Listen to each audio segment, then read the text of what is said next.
নমস্কার নমস্কার নমস্কার নমস্কার নমস্কার নমস্কার নমস্কার নমস্কার নমস্কার নমস্কার আপনাদের সবাইকে সবাইকে সবাইকে নমস্কার, সবাইকে অজস্র শুভকামনা জানাচ্ছি, সবাইকে স্বাগত জানাচ্ছি আজকের এই শরণাগত অনুষ্ঠানে এবং সবাইকে শুভ সকাল জানাচ্ছি। শুভ সকাল। আজকের দিনটা কি কি কারণে বিশেষ দিন সেইটা আপনাদের একটু বলি। প্রথমে তো বলবো শ্রী শ্রী জাহ্নবী গোস্বামিনীর আবির্ভাব তিথি আজকে। জাহ্নবী গোস্বামিনীকে নিয়ে একদিন দুটো চারটে কথা বলবার ইচ্ছে রইল আপনাদের। এই মহিলা মধ্যযুগের যে বাংলা, সেই বাংলার খুব অন্য রকমের একজন মহিলা, তার কথা বলবো। আজকে সাহিত্যিক ও নাটককার দ্বিজেন্দ্রলাল রায়ের তিরোভাব দিবস। 1913 সালে আজকের তারিখেই তিনি প্রয়াত হন।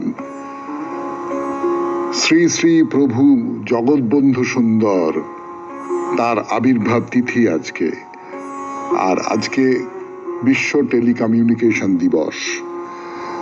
আমরা আজকের শরণাগত অনুষ্ঠানের শুরুতে সবাই মিলে প্রার্থনা করি যে কোনো ভাবে হোক, কমিউনিকেশন হোক, সংযোগ তৈরি হোক আমাদের মধ্যে, সত্যিকারের সংযোগ, সত্যিকারের আন্তরিক ভেতর থেকে সংযোগ তৈরি হোক। সেটা যে কোনো ভাবেই হতে পারে। এবারে বেণী মাধবশীলের পঞ্জিকা অনুযায়ী আজকের দিনটার কথা বলি। আজকে 3রা জ্যৈষ্ঠ 1431, ইংরেজির 17ই মে 2024, শুক্রবার। সূর্যোদয়ের সময় ভোর 4:59, সূর্যাস্তের সময় সন্ধে 6:08। আজকে নবমী, পূর্ব ফাল্গুনী নক্ষত্র, জন্মে সিংহ রাশি, ক্ষত্রিয় বর্ণ, নরগণ। শেষ রাত্রি 4:34 গতে, কন্যা রাশি, বৈশ্য বর্ণ, মতান্তরে শূদ্রবর্ণ। আমাদের হোয়াটসঅ্যাপে চিঠি পাঠাবার নাম্বার 9831922927। চিঠির গোড়ায় অতি অবশ্যই SG লিখতে হবে। আর এটাও আপনারা সকলে জানেন যে মহাপুরুষের কথার উত্তর যদি দেন তাহলে ওই SG পাশে একটু মহাপুরুষের কথাটা লিখে দেবেন। এবারে তাহলে আজকের অনুষ্ঠান সম্পর্কে বলি। প্রথমে পুরাণ চিরন্তন যমদগ্নি মুনির কথা বলছিলাম আপনাদের। এই যমদগ্নি মুনির কথা যে বলছিলাম, তার জন্মবৃত্তান্ত বলেছি, কিন্তু আসল জায়গাটা সেখানে নয়। আসল জায়গাটা হচ্ছে, আচ্ছা আপনারা রবীন্দ্রনাথের জুতা আবিষ্কার তো পড়েছেন নিশ্চয়ই। ওই সেই হবুচন্দ্র রাজা গবুচন্দ্র মন্ত্রী কেমন করে একজন মুচির হাতে, চামার কুলপতির হাতে জুতা আবিষ্কার হলো রাজার পায়ে ধুলো লাগছে বলে। এখানে একটা পুরাণের গল্প আছে। জুতো কিভাবে আবিষ্কার হলো, পাদুকা, এবং মাথার উপরকার ছাতা কিভাবে আবিষ্কার হলো। এর মধ্যে বৃষ্টি টিষ্টি ইত্যাদি ইত্যাদি হচ্ছে, ফলে ছাতা খুব প্রয়োজনীয় হয়ে উঠেছে। আর জুতো তো সবসময় আমাদের দরকার। সেই জুতো আর ছাতা কিভাবে আবিষ্কৃত হলো তার যে পৌরাণিক কাহিনী, সেই কাহিনীর সঙ্গে যমদগ্নি মুনির একটা সম্পর্ক আছে। সেই কথা বলা শুরু করব আজকে 92.7 বিগ FM এ শরণাগত অনুষ্ঠানে। তারপরে চলে যাব স্বামী বিবেকানন্দের রচনা থেকে পাঠ, বাহ্য পূজা। এই যে প্রবন্ধটি, সেটি পড়ে শোনাচ্ছি, কদিন ধরে পড়ে শোনাবো। তারপর কথামৃত থেকে পাঠ, চিঠিপত্র, এবং শেষে বাইরে দূরে হুগলির মন্দির দেখে বেড়াচ্ছি আমরা। 92.7 বিগ FM এ শরণাগত অনুষ্ঠানে এখন একটু গান শুনুন। গানের পর ফিরে আসছি পুরাণ চিরন্তন নিয়ে। গানের পর 92.7 বিগ FM এ শরণাগত অনুষ্ঠান শুনছেন। আমি আপনাদের সৌমিত্র বসু। যমদগ্নি মুনির কথা বলছিলাম। এর আগে যেটা বলেছিলাম, যমদগ্নি মুনির জন্ম কিভাবে হয়েছিল ইত্যাদি ইত্যাদি, সেই কথাগুলো বলেছিলাম। ইক্ষ্বাকু বংশের রাজা প্রসেনজিৎ, তাকে অন্য জায়গায় রেণু বলে উল্লেখ করা হয়েছে। তার মেয়ের নাম হচ্ছে রেণুকা। এই রেণুকাকে দেখে যমদগ্নি মুনি খুব মুগ্ধ হলেন, তাকে বিয়ে করতে চাইলেন এবং রাজা সোৎসাহে মুনির সঙ্গে রেণুকার বিয়ে দিয়ে দিলেন। অর্থাৎ এখনো পর্যন্ত যমদগ্নি মুনির যে গল্প, সেই গল্পের মধ্যে কোনো কৌতূহল তৈরি হবার মতন কোনো ব্যাপার নেই। তো যমদগ্নি মুনি খুব খুশি, রেণুকাকে নিয়ে সুখে সংসার করছেন, তপস্যা করছেন, সাধন ভজন করছেন, ইত্যাদি ইত্যাদি ইত্যাদি ইত্যাদি। তো যমদগ্নি একদিন তীর ধনুক নিয়ে লক্ষ্য ভেদ অভ্যেস করছিলেন। তিনি মানে তখনকার দিনের মুনি ঋষিরা যে কেবলমাত্র সাধন ভজন তপস্যা ধ্যান ইত্যাদি করতেন তা কিন্তু নয়। ধর্মের লোক যারা, তাদের সঙ্গে কিন্তু শস্ত্রেরও একটা সম্পর্ক ছিল। অর্থাৎ যারা ধর্মীয় মানুষ তারাও কিন্তু তাদের ধর্মকে রক্ষা করবার জন্য, তাদের যে মন্দির, সেই মন্দিরকে রক্ষা করবার জন্য অস্ত্র ধারণ করতেন। এবং যমদগ্নি মুনি সম্পর্কে তো আপনাদের গতদিন বলেছি যে তিনি অস্ত্রবিদ্যাতেও খুব পারদর্শী ছিলেন। তার তো অভ্যাস দরকার, প্র্যাকটিস দরকার।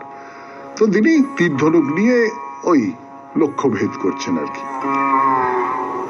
বানগুলো চলে যাচ্ছে, আর রেণুকা তার স্ত্রী যেখানে যেখানে বানগুলো চলে যাচ্ছে সেইগুলো আবার কুড়িয়ে নিয়ে এসে তাকে দিচ্ছেন। তো যমদগ্নি এই অস্ত্রবিদ্যা শিক্ষা করছেন, অভ্যাস করছেন, অভ্যাস করছেন, অভ্যাস করছেন, অভ্যাস করছেন। যেরকম হয় না যে একটা নেশার মতন হয়ে গেছে, তো করেই যাচ্ছেন, করেই যাচ্ছেন, করেই যাচ্ছেন, করেই যাচ্ছেন। আর রেণুকা ওই যাচ্ছেন, দৌড়ে যাচ্ছেন, সেটা তুলে আনছেন। এই যে কতখানি সময় পার হয়ে গেল সেদিকে তার খেয়ালই নেই। বেলা গড়িয়ে সূর্য ধীরে ধীরে মাঝ আকাশে এসে পৌঁছলো। প্রচন্ড রোদ্দুর, তার মধ্যে ওই বান ছুটছেন, রেণুকা বান নিয়ে আসছেন। ক্লান্ত হয়ে পড়েছেন রেণুকা, অথচ স্বামীকে কিছু বলতে পারছেন না, কিন্তু চলতে পারছেন না, প্রায় টলে যাচ্ছেন এইরকম একটা অবস্থা। কিন্তু স্বামী যদি অভিশাপ দেন তাহলে তো সেটা খুব সাংঘাতিক একটা ব্যাপার হবে। খালি পায়ে যাচ্ছেন। তখনও পর্যন্ত মাথায় রাখবেন যে পাদুকা আবিষ্কার হয়নি, ছাতা আবিষ্কার হয়নি। শেষ পর্যন্ত সূর্যের তাপে তার মাথা যেন জ্বলতে লাগলো, পা দুটো পুড়ে যাচ্ছে। তো বাধ্য হয়ে রেণুকা গাছের ছায়ায় দাঁড়িয়ে একটু বিশ্রাম করছেন। তার ফলে তীর কুড়িয়ে আনতে দেরি হয়ে গেছে। যমদগ্নি বললেন, কি ব্যাপার, তোমার দেরি হলো কেন? তীরটা আনতে এত দেরি হলো কেন? তো রেণুকা ভয়ে ভয়ে স্বামীকে বলে ফেললেন যে বড্ড রোদ্দুর, আপনি সেই সকালবেলা শুরু করেছেন, তারপরে তো এখন সূর্য মাথার উপরে উঠে গেছে, আমি আর পারছি না, আমার পা পুড়ে যাচ্ছে, আমার মাথা টলছে, আমি পারছি না, সেই জন্য আমি গাছের নিচে একটু বিশ্রাম নিচ্ছিলাম, আপনি আমার অপরাধ নেবেন না। শুনছেন পুরাণ চিরন্তন যমদগ্নি মুনির কথা, অথবা বলতে পারেন পাদুকা এবং ছাতা আবিষ্কারের কথা পুরাণ মতে। ফিরে আসছি গানের পর। তা হবে না কিন্তু। এই যে রেণুকা যমদগ্নিকে বললেন যে ভয়ঙ্কর রোদ, পা পুড়ে যাচ্ছে, মাথার উপরে রোদ, একেবারে হুড়মুড় করে আগুন যেন ঝরে পড়ছে, আমি আর পাচ্ছিলাম না, সেই জন্য গাছের নিচে দাঁড়িয়েছিলাম। তাতে করে যমদগ্নি রেণুকার উপর রেগে গেলেন না, কিন্তু রেগে গেলেন যার উপর, তিনি হচ্ছেন সূর্যদেব। প্রচন্ড রেগে গেলেন। মাঝ আকাশে তুমি ওই রকম করে জ্বলছো, তাতে করে রেণুকার এরকম কষ্ট হচ্ছে। প্রচন্ড রেগে গিয়ে তিনি সূর্যকেই ধ্বংস করে ফেলবার জন্য অভিশাপ দেবেন, এরকম এটা ঠিক করলেন। তো সূর্য তো ভয় পেয়ে গেছেন, সর্বনাশ, কি হবে? ঋষি যদি অভিশাপ দেন। সূর্যদেব তখন ব্রাহ্মণের বেশে এসে দাঁড়ালেন যমদগ্নির সামনে, দাঁড়িয়ে বোঝাচ্ছেন যে দেখুন ঋষি, সূর্যের কতখানি প্রয়োজনীয়তা সেইটা আপনি একটু বোঝবার চেষ্টা করুন। সূর্যই তো এই জগতে প্রাণের উৎস। সূর্য ছাড়া এই সমস্ত সৃষ্টি একেবারে ধ্বংস হয়ে যাবে।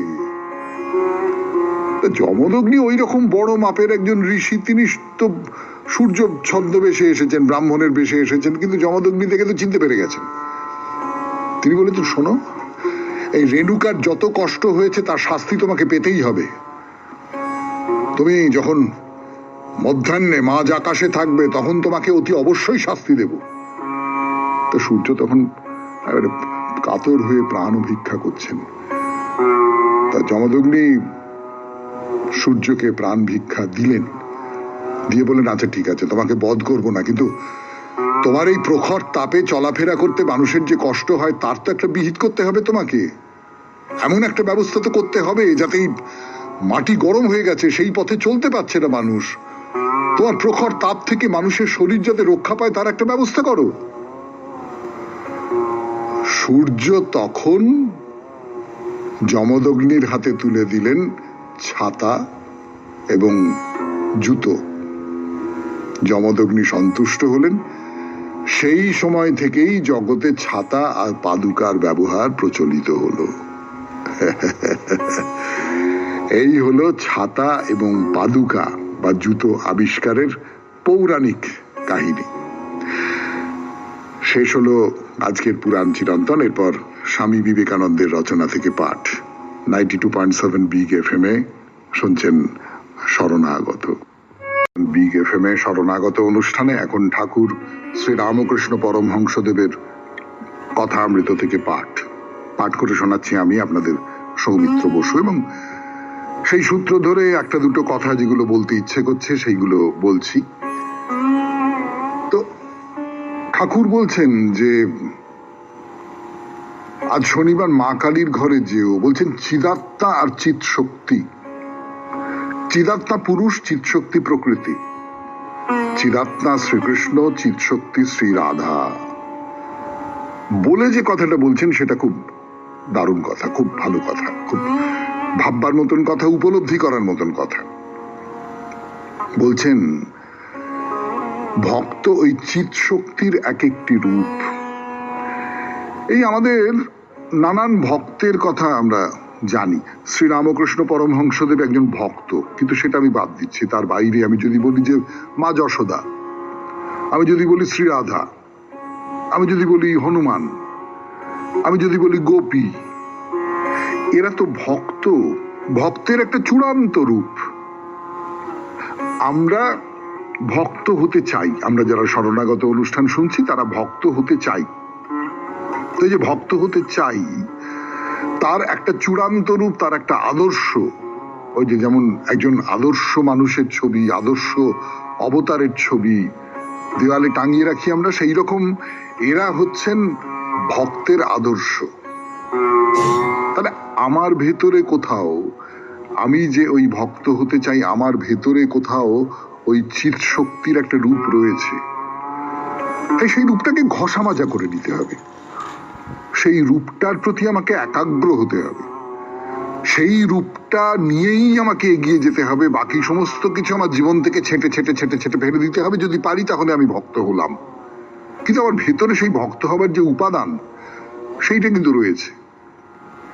এবং এই যে পুরুষ, এই যে যাকে বলা হচ্ছে চিদাত্মা, তিনি কিন্তু, তার ভেতরেও একটা আকাঙ্ক্ষা আছে ভক্তের ভালোবাসা পাবার, ভক্তের ভক্তি পাবার, ভক্তের সমর্পণ পাবার একটা আকাঙ্ক্ষা আছে কিন্তু তার মধ্যে আছে বলেই ওই যে রবীন্দ্রনাথের সেই গান আপনারা সকলে জানেন যে তাই তোমার আনন্দ আমার পর, তুমি তাই এসেছো নিচে, আমায় নইলে ত্রিভুবনেশ্বর, তোমার প্রেম হতো যে মিছে। অর্থাৎ আমি কেবল তার কাছে যেতে চাইছি এমনটা নয়, তিনিও আমার কাছে আসতে চাইছেন। তিনিও তার দরজা খুলে দিয়ে অপেক্ষা করে আছেন যে তুই আয়। এই দুজনে একসঙ্গে মিলিত না হলে তো ভালোবাসা তৈরি হবে না। মা যশোদা কৃষ্ণের কাছে যেতে চাইছেন, কৃষ্ণ মায়ের কাছে আসতে চাইছেন। শ্রীরাধা কৃষ্ণের কাছে যেতে চাইছেন। এর সর্বোত্তম উদাহরণ আমার নিজের ধারণা, শ্রীরাধা কৃষ্ণের কাছে যেতে চাইছেন, কিন্তু কৃষ্ণ তার কাছে আসতে চাইছেন। তবেই তো মিলন হবে, তবেই তো ভক্তের সঙ্গে ভগবান তারা একাকার হয়ে যেতে পারবেন। তো ঠাকুর সমাধিস্থ হয়েছিলেন, সমাধি ভঙ্গ হয়েছে তার। এই সমাধি ভঙ্গ হবার পর এখন ভাবের পূর্ণ মাত্রা। ঠাকুর মায়ের সঙ্গে কথা বলছেন। কি কথা বলছেন? মাস্টারমশাই সেটা শুনছেন, লিখে রেখেছেন। সেই যে দিব্য বাক্য, সেই যে দিব্য কথা, দিব্য অনুভূতি, সেই অনুভূতির কথা বলবার জন্য ফিরে আসছি গানের পর। 92.7 বিগ এফএম এ শুনছেন শরণাগত, শুনছেন কথা অমৃত থেকে পাঠ। এরপর আবার কথা অমৃত 92.7 বিগ এফএম এ শরণাগত অনুষ্ঠানে। সমাধিস্থ হয়ে গিয়েছিলেন ঠাকুর, সমাধি ভঙ্গ হয়েছে, তিনি মায়ের সঙ্গে কথা বলছেন। কি কথা? আচ্ছা, ভাবলে কিরকম রোমাঞ্চ হয় না? আমরা কি সৌভাগ্যবান, আমরা যারা কথামৃত পড়ছি, কথামৃত শুনছি, তারা কি সৌভাগ্যবান। ঠাকুর তার মায়ের সঙ্গে কথা বলছেন, সেই কথাগুলো কি কথা বলছেন সেটা মাস্টারমশাই লিখে রেখেছেন এবং তার সূত্র ধরে এটা আমাদের কানে চলে আসছে, আমাদের পাঠের মধ্যে চলে আসছে, আমরা সেটা পড়ছি, শুনছি। সৌভাগ্য কল্পনা করা যায়? তো ঠাকুর কি বলছেন? ঠাকুর মাকে বলছেন, উমা কেন সে রূপ দেখালিনি, সেই ভুবনমোহন রূপ? এত করে তোকে বললাম, তো তোকে বললে তো তুই শুনবি নি, তুই ইচ্ছাময়ী। আচ্ছা, এই যে কথাটা কেন আমাকে দেখালি না? আমি এত করে বললাম দেখালি না আমাকে, সেই ভুবনমোহিনী রূপ আমাকে দেখালি না। হ্যাঁ, দেখাবি কেন? তুই তো ইচ্ছাময়ী, তোর যা ইচ্ছে হবে তুই তাই করবি। এর মধ্যে একটা আকাঙ্ক্ষা আছে, একটা অভিমান আছে। এই সমস্ত কিছু নিয়ে ঠাকুর মায়ের সঙ্গে কথা বলছেন। পার্থিব একজন মানুষ, মাস্টারমশাই পুরোটাই পার্থিব মানুষ আমি নিশ্চয়ই বলবো না, কিন্তু মাস্টারমশাইয়ের সূত্র ধরে আমরা পার্থিব মানুষেরা সেই কথা শুনে ফেলছি। এই কথাগুলো এরকম করে বলছেন, শুনলে পাষাণও বিগলিত হয়। এমন করুণ করে বলছেন, এমন আন্তরিক ভাবে বলছেন, এমন ভেতর থেকে, অন্তর থেকে বলছেন। বলছেন, মা বিশ্বাস চাই, বিশ্বাস, বিশ্বাস। যাক শালার বিচার, 7 চোনার বিচার 1 চোনায় যায়। বিশ্বাস চাই, গুরু বাক্যে বিশ্বাস, বালকের মতো বিশ্বাস, বালকের মতো, বালকের মতো বিশ্বাস। সেটা কি? একটা বাচ্চা ছেলে যেভাবে বিশ্বাস করতে পারে, আমরা বড়রা সেইভাবে বিশ্বাস করতে পারি না। একটা ছোট্ট ছেলে পুতুল খেলে, ছোট্ট ছেলে ছোট্ট মেয়ে, আমরা ছোটবেলায় করেছি, পুতুলের বিয়ে দিয়েছি, সত্যি সত্যি বিশ্বাস করেছি তো যে এই যে ন্যাকড়ার এই ব্যাপারটা, এটা হচ্ছে আমার মেয়ে কি আমার ছেলে, তার বিয়েতে আমরা প্রচুর ধুমধাম করছি। বা ধরুন খেলাধুলো করা, কে বলেছিলেন না যে একটা চামড়ার গোলা নিয়ে 22টা লোক কাড়াকাড়ি করছে আর 22,000 নির্বোধ সেটা দেখছে। ফুটবল খেলা সম্পর্কে এরকম একটা কথা বলেছিলেন একজন মনীষী, আমার নামটা মনে পড়ছে কিন্তু ঠিক ঠিক তার নামই কিনা বলতে পারছি না বলে। তার মানে ওই যে চামড়ার গোলটা, মানে বলটা, ওইটা প্রতিপক্ষের গোলের মধ্যে ঢুকিয়ে দিতে পারলে আমি জিতলুম। কিসের জেতা, কিসের হারা? এটা বিশ্বাস। এবং এই বিশ্বাসের মধ্যে একটা বাচ্চাপনা আছে। খেলা ব্যাপারটা একটা বাচ্চাপনার একটা প্রকাশ। বড়রা খেলেন কিন্তু একটা বাচ্চাপনারই তো প্রকাশ। ঠাকুর কি বলছেন? ঠাকুর বলছেন যে এই যে বালকের মতো বিশ্বাস। মা বলে দিয়েছে ওখানে ভূত আছে, তো ঠিক জেনে গেছে যে ওইখানে ভূত আছে। মা বলেছে ওখানে জুজু, তো ঠিক জেনে গেছে ওখানে জুজু আছে। মা বলেছে ও তোর দাদা হয়, তো জেনে আছে ওই আমার দাদা। অর্থাৎ আমি যা বলবো তুমি তাই বিশ্বাস করছো, তুমি আর বিচার করছো না। তাই তাই যদি হয় তাহলে এটা কি করে? এইগুলো হচ্ছে বড়দের কারবার। বিশ্বাস। 92.7 বিগ এফএম এ শরণাগত অনুষ্ঠানে শুনছেন কথামৃত থেকে পাঠ। আপনাদের সৌমিত্র বসু ফিরে আসছে গানের পর। শরণাগত অনুষ্ঠানে তো এই বিচার দূরে চলে যাক, বালকের মতো বিশ্বাস চাই, এই কথাটা ঠাকুর বলছেন। কিন্তু আপনি ভেবে দেখুন, নরেনকে ঠাকুর বলেছিলেন যে নরেন যখন ওই বিছানায় তোষকের নিচে পয়সা রেখে দিয়েছেন, ঠাকুরের ওরে চলে গেল কি বিছানায়, তোমার ঝাড়াঝুড়ি করতে ভেতর থেকে পয়সা বেরিয়ে এলো। নরেনকে বললেন, হ্যাঁ খুব ভালো, খুব ভালো, যাচাই করে নিবি, যাচাই না করে নিজেকে সমর্পণ করবি না, নিজের বিশ্বাসকে সমর্পণ করবি না। সত্যি তো তাই। আমরা যারা কম বয়সে, ছোট বয়সে যাচাই না করে কাউকে বিশ্বাস করেছিলাম, সে কোনো মানুষ হতে পারে, কোনো মতাদর্শ হতে পারে, বা যা হোক কিছু হতে পারে, পরে দেখা গেছে তার মধ্যে নানান রকমের গোলমাল আছে, নানান রকমের গলদ আছে, নানান রকম কিছু আছে। বিশ্বাস করে সেই বিশ্বাস ভঙ্গ হয়েছে, মানুষ সম্পর্কে, কোনো মতাদর্শ সম্পর্কে, কোনো কাজ সম্পর্কে, কোনো উদ্দেশ্য সম্পর্কে, কোনো ভবিষ্যৎ সম্পর্কে, স্বপ্ন সম্পর্কে হয়েছে তো এই সমস্ত। কাজী যাচাই করে নিবি, যুক্তি দিয়ে বুদ্ধি দিয়ে যাচাই করে নিবি, এই কথা ঠাকুর শ্রী রামকৃষ্ণ পরমহংসদেব নরেন্দ্রনাথকে বলেছিলেন। এখানেও তাই বলছেন হ্যাঁ বিশ্বাস, বালকের মতো বিশ্বাস চাই, কিন্তু তার আগে যাচাই করে নিতে হবে। ওদেরই বা দোষ কি, ওরা কি করবে? বিচার একবার তো করে নিতে হয়। দেখো না, সেদিন এত করে বললাম তা কিছু হলো না, আজ কেন একেবারে বলছেন মা যারা তোমার কাছে আসছে তাদের মনোবাঞ্ছা পূর্ণ করো, সব ত্যাগ করিও না মা। আচ্ছা শেষে যা হয় করো। এই যে বিশ্বাসটা করব তার আগে একবার যাচাই করে নেবো, যাচাই করে যদি বুঝি হ্যাঁ ঠিক আছে, তারপরে আর কোনো সংশয়ের মধ্যে থাকবো না, তারপরে একবারে সম্পূর্ণ করে বিশ্বাস করব। বলছেন যে যারা তোমার কাছে আসছে তাদের মনোবাঞ্ছা পূর্ণ করো, কিন্তু সব ত্যাগ করিও না।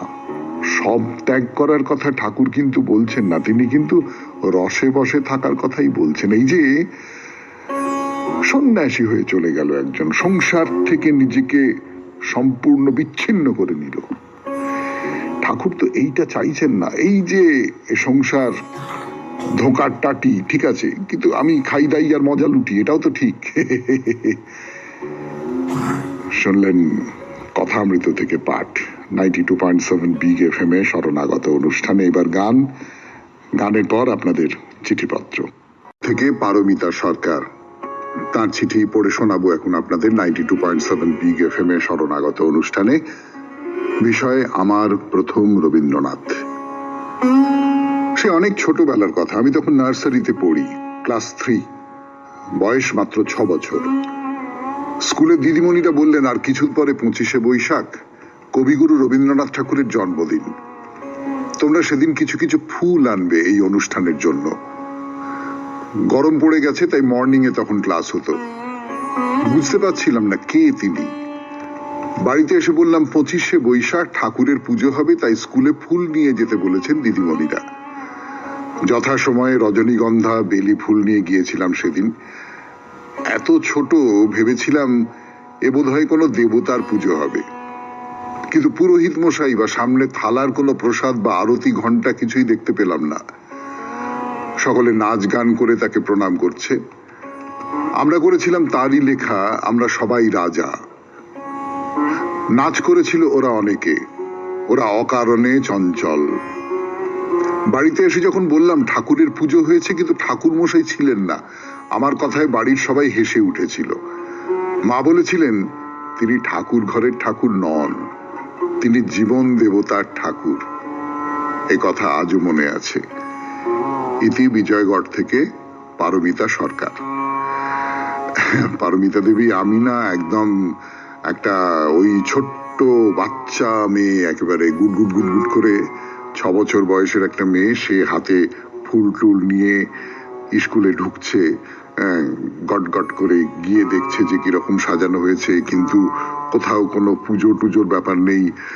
আমি অন্তত এই ছবিটা পরিষ্কার দেখতে পেলাম। ভারী মিষ্টি একটা ছবি, খুব সুন্দর। আমাদের কম বয়সের যে অপাপবিদ্ধতা, যে অদ্ভুত একটা সারল্য, সেইটা বেরিয়ে এলো আপনার চিঠির মধ্যে থেকে। আপনাকে অনেক ধন্যবাদ। এরপর তাহলে বাইরে দূরে, রাজবলহাট 92.7 বিগ FM এ শরণাগত অনুষ্ঠান শুনছেন। আমি আছি আপনাদের সঙ্গে, আপনাদের সৌমিত্র বসু। বলহাট, রাজবলহাটের মন্দিরের কথা বলবার জন্য ফিরে এলাম 92.7 বিগ FM এ শরণাগত অনুষ্ঠানে। সেখানে আছে রাজবল্লভী মাতার মন্দির। এইবার সেই মন্দির দর্শনে যাব আমরা। সে মন্দির দেখবার আগে আমরা জায়গাটা সম্পর্কে, মানে রাজবলহাট জায়গাটার সম্পর্কে একটা একটা একটা খুব প্রাথমিক ধারণা করে নিই, কেমন? এখানে একটা প্রশ্ন উঠে পড়ছে যে এই যে জায়গাটার নাম রাজবলহাট, আর এখানকার বিখ্যাত মন্দিরে যে দেবী আছেন যাকে প্রথমেই দর্শন করতে যাব আমরা, তার নাম দেবী রাজবল্লভী। এই দুই নামের মধ্যে কি মিল কাকতালীয়, মানে আচমকা হয়ে গেছে, নাকি এই দুইয়ের মধ্যে কোনো সম্পর্ক আছে? আর সম্পর্ক তো আছেই। আসলে দেবী রাজবল্লভীর নামেই এই জায়গাটার নাম হয়েছে রাজবলহাট। তাহলে বুঝতেই পারছেন দেবী খুব প্রাচীন এবং খুব বিখ্যাত। রাজবলহাটও খুব পুরনো জায়গা, এই জাঙ্গিপাড়ার কাছে, শ্রীরামপুর মহকুমার অন্তর্গত। কলকাতা থেকে আপনি গাড়ি করে যদি যান তাহলে সময় লাগবে কত, এই জ্যাম ট্যাম না থাকলে ঘন্টা দুয়েকের মতো লাগবে। তারকেশ্বরের কাছাকাছি আর কি। কি ঘুরে আসবেন নাকি? মন্দিরটি নানান কারণে বেশ দর্শনীয়। না, কি কি কারণে দর্শনীয় তা তো বলবো এই অনুষ্ঠানে। শুনে যদি মনে হয় তাহলে এখন না আরেকটু ঠান্ডা পড়ুক, তারপর টুক করে ঘুরেও আসতে পারেন, কি বলেন? বহুদিন আগে, মানে বহু যুগ আগে বলাই ভালো, ভুরসুট বলে একটা রাজ্য ছিল এখানে। ভুরসুট শব্দটা শুনতে কিরকম বিদঘুটে লাগে না? কিন্তু পণ্ডিতেরা বলবেন কথাটা আদিতে ছিল অন্যরকম, লোকের মুখে মুখে আর একটা চেহারা নিয়েছে। ভুরসুট শুনতে যাদের হাসি পাচ্ছে তাদের বলি, ভুরসুট কথাটা কিন্তু এসেছে ভুরি শ্রেষ্ঠ শব্দ থেকে। ভুরি মানে প্রচুর, ওই যে বলে না ভুরি ভুরি টাকা পেয়েছি, ভুরি ভুরি খেলো, তার মানে প্রচুর শ্রেষ্ঠ মানুষ যেখানে থাকে তাই হলো ভুরি শ্রেষ্ঠ বা ভুরসুট। কি এখন আর হাসি পাচ্ছে না তো? 92.7 বিগ এফএম এ শরণাগত অনুষ্ঠানে শুনছেন বাইরে দূরে। ফিরে আসছি গানের পর। বিগ এফএম এ শরণাগত অনুষ্ঠানে কথা হচ্ছিল ভুরসুট নিয়ে বা ভুরি শ্রেষ্ঠ নিয়ে। তো আসলে ভুরি শ্রেষ্ঠ বা ভুরসুট যাই বলুন না কেন, এ ছিল একটা বেশ বড় রাজ্য, আর এই রাজবলহাট ছিল সেই রাজ্যের রাজধানী। এই ভুরসুট রাজ্যের সব চমৎকার ইতিহাস আছে, নানান রকম যুদ্ধের ইতিহাস, হার জিতের ইতিহাস, কিন্তু সেসবের দিকে আমি আপাতত মন দিচ্ছি না। আমরা শুধু আমাদের পক্ষে দরকারি একটা কথা বলে নিতে চাই। এই ভুরসুটের রাজারা 500 বিঘে জমি দান করে দিয়েছিলেন দেবোত্তর সম্পত্তি হিসেবে, আর সেখানেই গড়ে উঠেছে মা রাজবল্লভী দেবীর মন্দির। না, এই মন্দির তো দেখবো আমরা, সেটাই মুখ্য আকর্ষণ, কিন্তু তার বাইরে আরো কিছু দেখবার মতো ধর্মস্থান আছে। চমৎকার পোড়ামাটি বা টেরাকোটার কাজের মন্দির। ঠিক আছে, আগে রাজবল্লভী দেবীকে দেখে নি, তারপরে তো নিশ্চয়ই বাকি মূর্তিগুলো দেখতে যাওয়া হবে। এই তো রাজবলহাটের পরিচয় দেওয়া হলো, এবারে দেবীর পরিচয়টা দিই আপনাদের। কত পুরনো এই দেবী, কত বছর আগে থেকে তিনি অবস্থান করছেন এখানে? হিসেব মতো প্রায় 800 বছরের পুরনো এই মন্দির। 800 বছর, মানে এই 1300 সাল নাগাদ, অর্থাৎ 14শ শতাব্দীতে তৈরি হয়েছিল এই মন্দির। এই দেবীর আর একটা বৈশিষ্ট্য আছে কিন্তু, দেবী মহাকালী, কিন্তু তার গায়ের রং সাদা, যে কারণে তাকে শ্বেত কালী বলা হয়ে থাকে। তাহলে বলি এই মন্দির প্রতিষ্ঠার কথা। সে হলো 1242 খ্রিস্টাব্দ। এখানকার রাজা সদানন্দ রায় মায়ের এই মন্দির প্রতিষ্ঠা করলেন, এটা একটা মত। আর একটা মত হলো এই মন্দির তৈরি হয়েছিল 16শ শতাব্দীতে, তৈরি করিয়েছিলেন রাজা রুদ্রনারায়ণ রায়। এদের মধ্যে কে সত্যি সত্যি এই মন্দির প্রতিষ্ঠা করেছিলেন সে কথা তো আমি বলতে পারবো না, মানে সেসব পণ্ডিতেরা বলবেন, আমি অত কিছু জানি না। কিন্তু যেটুকু বলবার আপনাদের খুব জরুরি যে কথাটা বলে শেষ করব আজকে, সেটা হচ্ছে এই যে রাজবল্লভী, তিনি কালী, কিন্তু তার মধ্যে নানান দেবীর ভাবনা কল্পনা সব একসঙ্গে মিশে আছে। তিনি একই সঙ্গে দুর্গা অথবা সরস্বতী অথবা লক্ষ্মী। এই দেবীর কথা আমাদের বাইরে দূরে আজকে আর নয়, এরপরে শোনাবো আপনাদের আগামী দিনে 92.7 বিগ এফএম এ শরণাগত অনুষ্ঠানে। অনুষ্ঠান শেষ করবার আগে আপনাদের মনে করিয়ে দিই, আমাদের হোয়াটসঅ্যাপে চিঠি পাঠাবার নাম্বার 9831922927। চিঠির গোড়ায় অতি অবশ্যই SG লিখবেন। আর শনিবারের যে শরণাগত, তাতে মহাপুরুষের কথা তার উত্তর যখন দেবেন তখন ওই এসজির পরে একটু মহাপুরুষের কথা লিখে দেবেন। তাহলে অনুষ্ঠান শেষ করি, শেষ করবার আগে কবিতা। ভোরের পাখি নবীন আখি দুটি, পুরানো মোর স্বপন্ডর ছিঁড়িল কুটি কুটি, রুদ্ধ মন গগনে গেল খুলি, বিজুলি হানি দৈব বাণী বক্ষে উঠে দুলি, ঘাসের ছোঁয়া তৃণ শয়ন ছায়ে, মাটির যেন মর্ম কথা বুলায়ে দিল গায়ে, আমের বোল ঝাউয়ের দোল ঢেউয়ের লুটোপুটি, মিলি সকলে কি কোলাহলে বক্ষে এলো জুটি, ভোরের পাখি নবীন আখি দুটি, গুহা বিহারী ভাবনা যত নিমেষে নিল লুটি, কি ইঙ্গিতে আচম্বিতে ডাকিল লীলা ভরে, দুয়ার খোলা পুরনো খেলা ঘরে, যেখানে বসে সবার কাছাকাছি অজানা ভাবে অবুঝ গান একদা গাহিয়াছি, প্রাণের মাঝে ছুটে চলার খ্যাপামি এলো ছুটি, লাভের লোভ ক্ষতির ক্ষোভ সকলই গেল টুটি,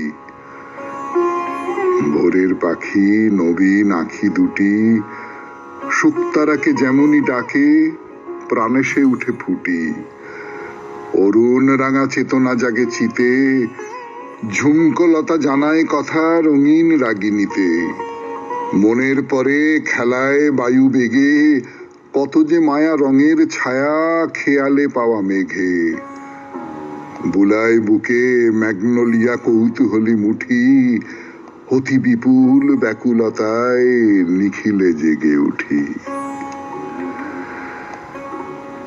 জেগে উঠুন, সবাই খুব ভালো থাকুন, আনন্দে থাকুন। নমস্কার